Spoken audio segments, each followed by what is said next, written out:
I'm definitely going to need to figure out something for this blank wall over here. But for now, it's, I guess, a good spot to put graphics, which I will need a lot of for this video. Hi, it's Jessi. Welcome to another turning where I like to talk about books. Today we're going to be going over my top 10 favorite books of the year. If you have been here for a while, this is not usually how I do my favorite books of the year. Before, it used to be genre favorites, and then I started doing a tier ranking. I have done a tier ranker for this, but I decided I didn't want to record my thoughts while I did that. I just wanted to do it. And then the top 2 tiers happened to have 11 books, 2 of which were in the same series. So it made a nice, easy top 10 for the year. So that's what we're going to talk about. It was an interesting year for me. Nothing that I super loved, adored. There were a couple books that I think are going to be favorites that stick with me for a while, but this was kind of a rough year for reading. So this top 10 is all good books, all books I'd recommend, with some caveats, but not as strong as I would have liked it to be. So with that said, we're going to start at number 10, which is The Marquise Who Mustn't by Courtney Milan. This is my second Courtney Milan, because I read the first in the series, which is also very good. This one just had a little something extra in the dynamic between the hero and the heroine that I really loved, which is why this one is on the list and the other one, The Duke Who isn't. I do need to read the third one. That one's out now. And I'm glad I picked it up, and I really want to read more Courtney Milan. I think she writes the kind of romance that I enjoy, so I want to read more from her. Next is The Spirit Bears Its Teeth by Andrew Joseph White. This was the first book I read in 2024. I like to read a book I think I'm going to love to set the year, and I thought I was going to love this one because I loved his other book, Hell Followed With Us. And yeah, I was right. I loved it. This is about... I guess I didn't talk about Marquise Who Mustn't. Whatever, it's romance. This is about kind of a Victorian era where some people are born with violet eyes, which means they're able to see beyond the veil. And women born with this are locked away. They are kept highly controlled. And we are following a young trans man who, at the beginning of the story, is hoping to come to the world as a man and be accepted and into the society of men with violet eyes who are kind of highly revered. And instead, he gets locked in a girls' reform school and has to kind of navigate that. And it is, it's Andrew Joseph White. It's body horror. It is creepy. There's a lot about eyes in this one. I know that's been a thing for 2024. This was really the only creepy eye book I read, but a lot about eyes in this. But overall, very good, and I liked it. White, for those who don't know, haven't read his books before, talks about trans characters and talks about autistic characters. And his protagonist in this book is no exception. And that's one of the criticisms I've seen for this, is that the language used is sometimes rather modern, but I thought it was very well balanced to be understandable to a modern audience, but also for a young man, describing his feelings without necessarily having the vocabulary we have today. I thought it was a good balance. Next, number 3 is Nestlings by Nat Cassidy. This was a more recent read. This is a story about a young mother and father. They have had a baby. Their baby's about to be 1 year old. And they just got very fortunate in that they got selected for a very prestigious luxury apartment in New York City. But the catch, not really a catch, the mother in this during childbirth was paralyzed from the legs down. Or not paralyzed, but highly damaged. She's in a wheelchair now. She's a little nervous about this apartment because it's really high up, and in an emergency, if the elevators aren't working, she can't get out of the building. But they decide to go for it, and then it gets kind of weird from there. This was a book I didn't know how I felt about it while reading. I loved it at the beginning. I was fully in on this creepy New York City apartment, weird vibes going on. But then it started to be a little too much happening. It started to incorporate so many different elements. And I wasn't really sure. It started to feel very unconcentrated. But Nat Cassidy at the end has an afterword that kind of explains why he wrote this book. And that just contextualizes everything for me and made it all gel in a really beautiful way, I think. An incredible exploration of grief. Um, it's kind of a pandemic book. The book isn't about the pandemic, but like Nat Cassidy wrote this inspired in part by the pandemic, and I think that shows. And I cannot wait to read more Nat Cassidy. Mary has been getting a lot of hype this last year, and I want to get that one. Next, what are we on? Number 9? Number 9 is Lonely Castle in the Mirror by Mitsuki Tsujimura. I had read it translated by Philip Gabriel, who is a very popular Japanese translator. When I was reading all of Muraki Kurama, I don't know what I just said. When I was reading all of Murakami's works, he translated a bunch of them.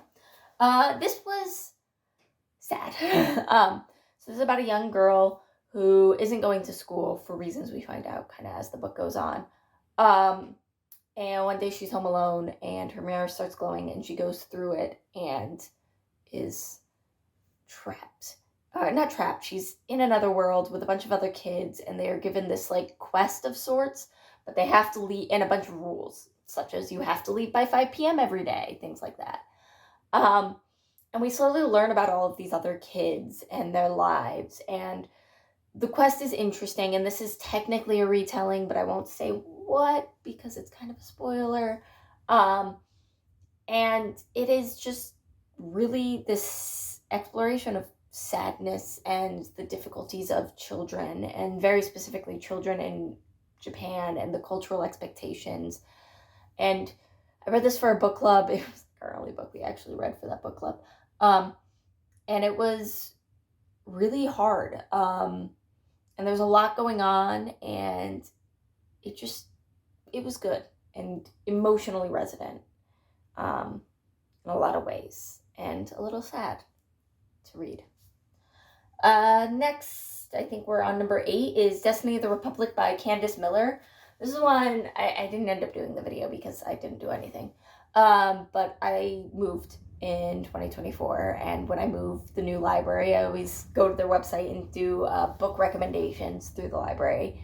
And this was one that came up, and I was like, this is insane. And like the librarian even said in their email, like, look, this is a stretch, but trust me on this, right? I'm like, I want fantasy and queer works and things like that, and I don't mind like a nonfiction memoir. And they were like, how about this historic nonfiction about the election and assassination of President James Garfield? I was like, I don't know about this, but I gave it a shot, and oh my god, it's amazing. It's very narrative. Like, the story weaves together, James Garfield's election with also some Alexander Graham Bell stuff, and we also get, I don't want to say perspectives because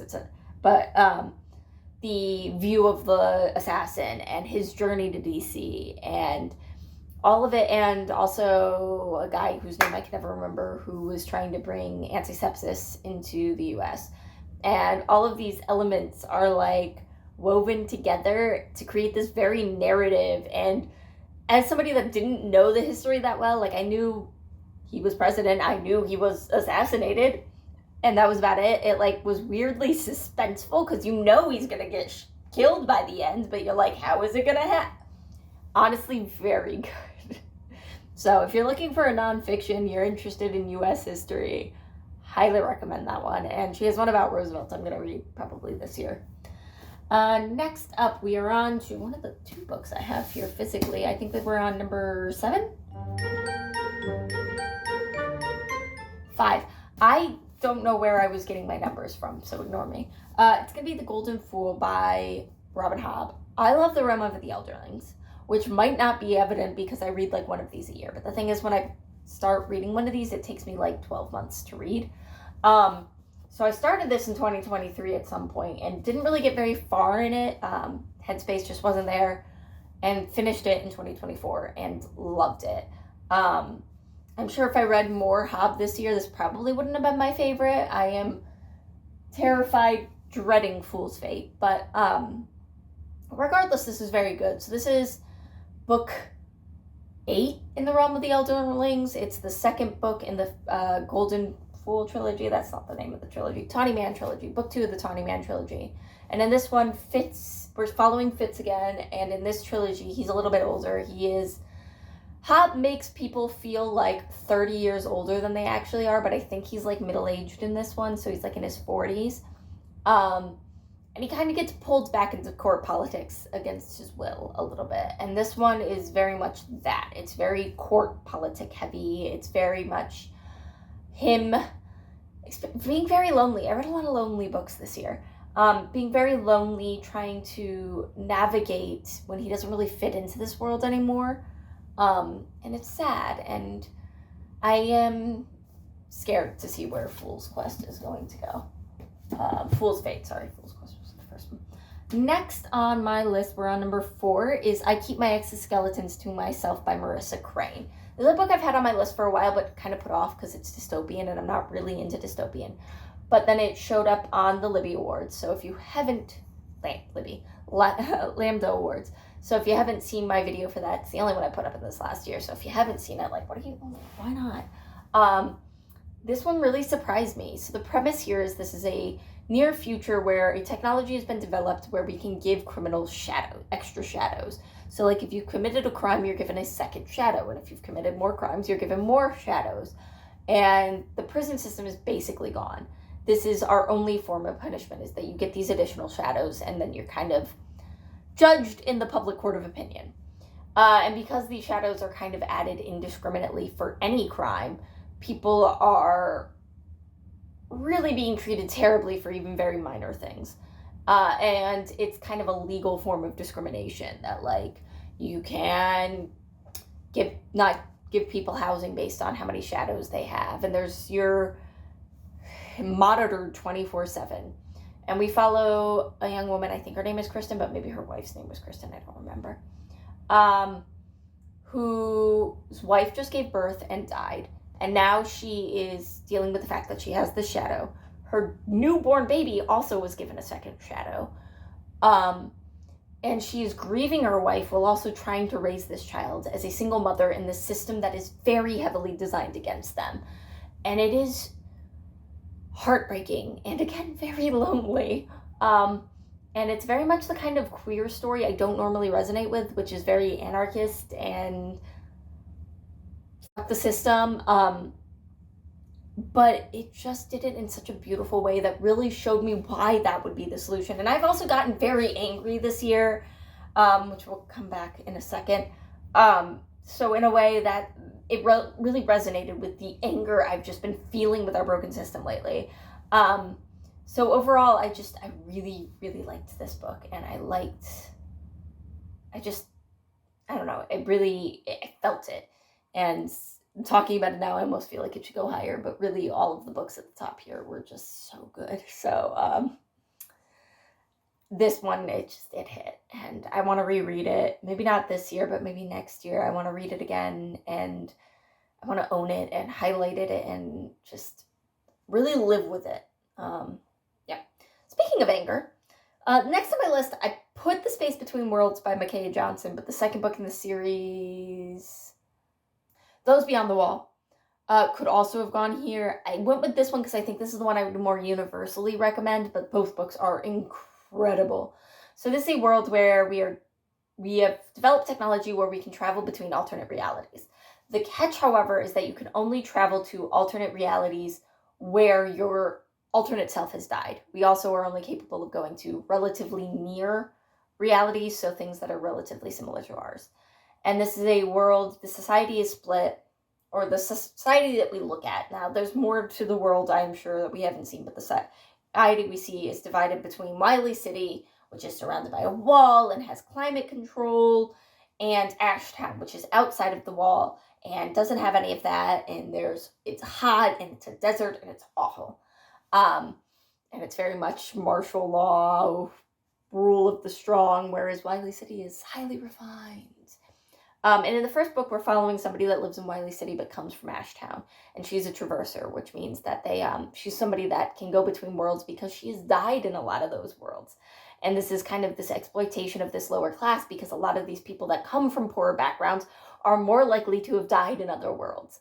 And we see her kind of becoming disillusioned with the system and realizing the ulterior motives of her corporate leadership. And it's very much a screw you to Elon Musk in some ways. That's how it felt reading it, but also very just anti-corporate, anti-capitalist. And the second book takes place 10 years after the first book ends. And we follow somebody from Ashtown that's a runner. So it's somebody in the first book that was kind of seen as a villain, that they are the people that go through Ashtown and murder and rampage and just keep everybody in check, named Mr. Scales, and she is angry. And it took me a minute to like accept that anger, but once I did, I was like, yeah, I'm angry too.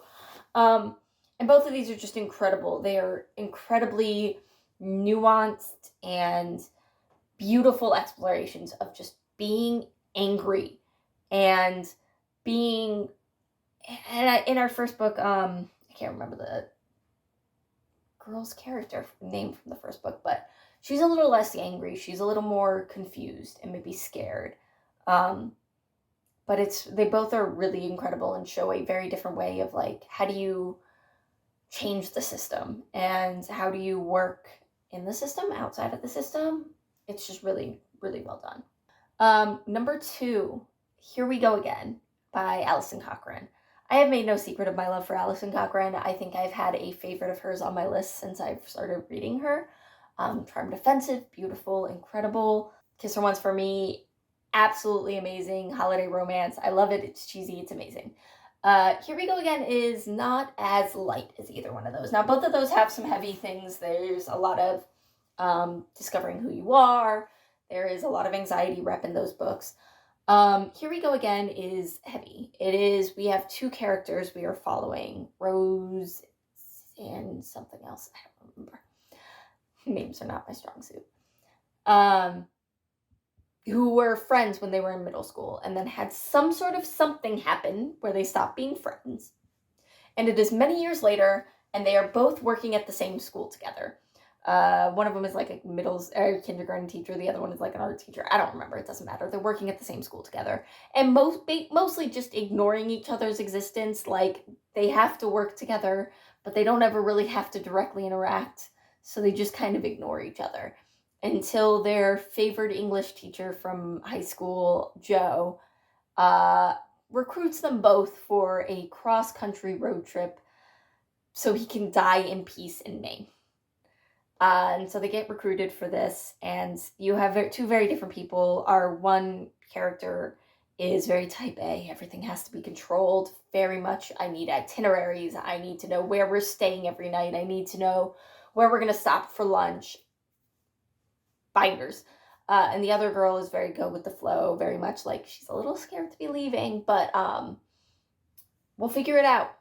And so of course they butt heads, but it's really this slow. There is a romance, right? They fall in love, obviously, but really it's about their grief, of this difficulty of grieving somebody that's still in front of you, of being afraid and overcoming those fears. And it was just really beautiful.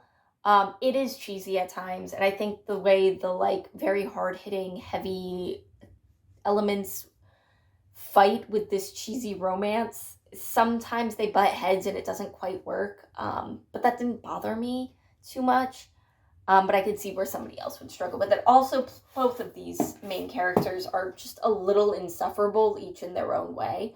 So that's something else to kind of be aware of. But it was beautiful and really got to me. And my favorite book of the year was a complete and total surprise for me. So it's Compound Fracture by Andrew Joseph White. I wasn't sure I was going to read this. Despite loving his other 2 books, I didn't know if I was going to read this. Because it's a modern story and it's about Appalachia. So we follow, what is his name? Miles? Yeah, Miles. I swear every other trans boy I read in a book, his name's Miles. Anyway, we follow Miles, who is a young trans boy in West Virginia in coal country. And his family has this kind of feud going on with this other family in the town, where it's this back and forth thing. It started with his great-great-great-grandfather, I don't know, somebody great's grandfather who was killed when he started kind of a minor uprising. And it's so Miles' family has kind of been in a feud with the family of the current sheriff, who for a while, and it's always kind of been this working class versus not really the elite, because the thing about Appalachia is nobody's the elite. People with a little more power, the sheriff and that kind of thing. And at the start of the book, Miles is going to come out. He tells his family that he's trans, and he's going to bring proof that the sheriff was responsible for something that horribly injured his father, some other people, killed somebody. And then that goes wrong. And the rest of the story is just Miles' kind of revenge story, but kind of building community and figuring out how to do it the right way. Is kind of the best way. It's another very angry book. And I don't know why it hit me. The only reason I read this, genuinely, was because I went to the National Book Fest, and Andrew Joseph White was there. Amazing. So I bought a book so I could get it signed. I also bought Hell Followed With Us. And that's really the only reason I ended up reading this. I don't know if I would have read it if it weren't for that. And I'm so glad I did, because it's just incredible. It's about community, which is another theme.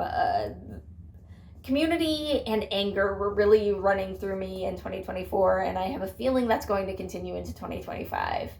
But I want to read a little more nonfiction about like how to actually direct and do something with that anger, because it's all well and good to know anger is good. But I really want to work on how do I use that anger. Anyway, that's me, not this.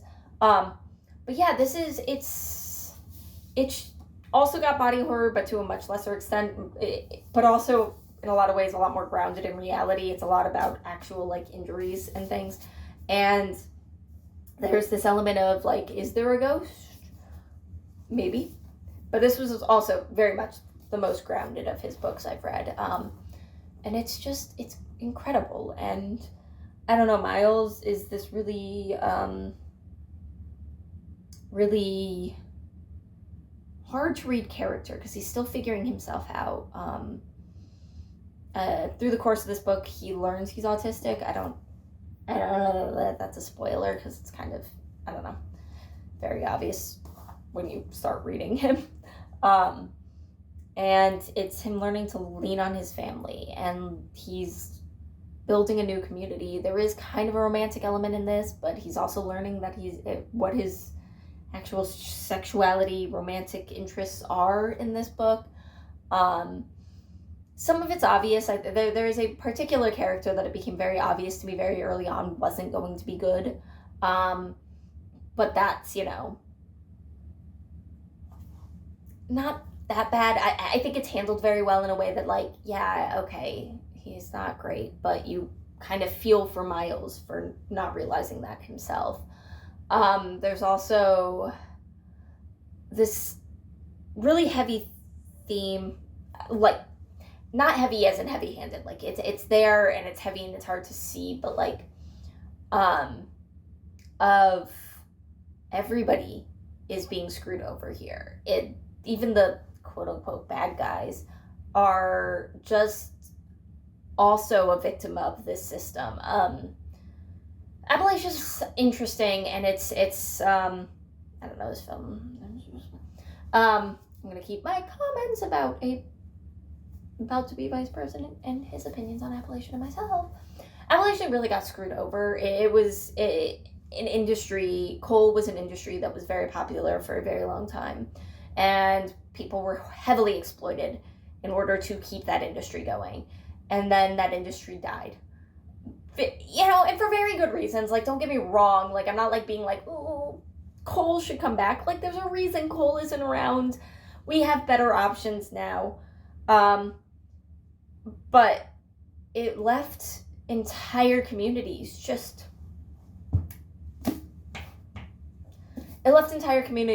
like out to dry. And this book doesn't really delve into that, it doesn't fully confront that, like, the history there, but it does, like, brush the surface of, like, this is what it's like for these people and the people living in that system. And I don't know, it is in some ways gets a little too outlandish, but also it's really grounded in a very real thing. And I just thought it was really well done. Um, so that's one that was a surprise, and I loved it. I could do some honorable mentions, but instead I'll just pop up my graphic for where my tier rank ended up at the end of it. So these are all books that I rated above 4 stars. So basically, if you went on Libby, they were rated 4.25 or higher.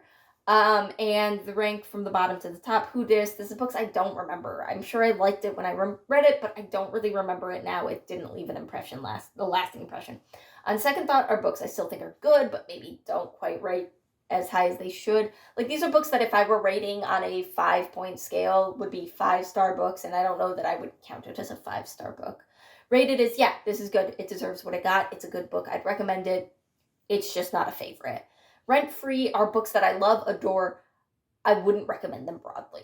These are books that for some reason hit for me. I don't know if they would be for everybody, and read this immediately as these are for everybody. Pick it up. Read the book.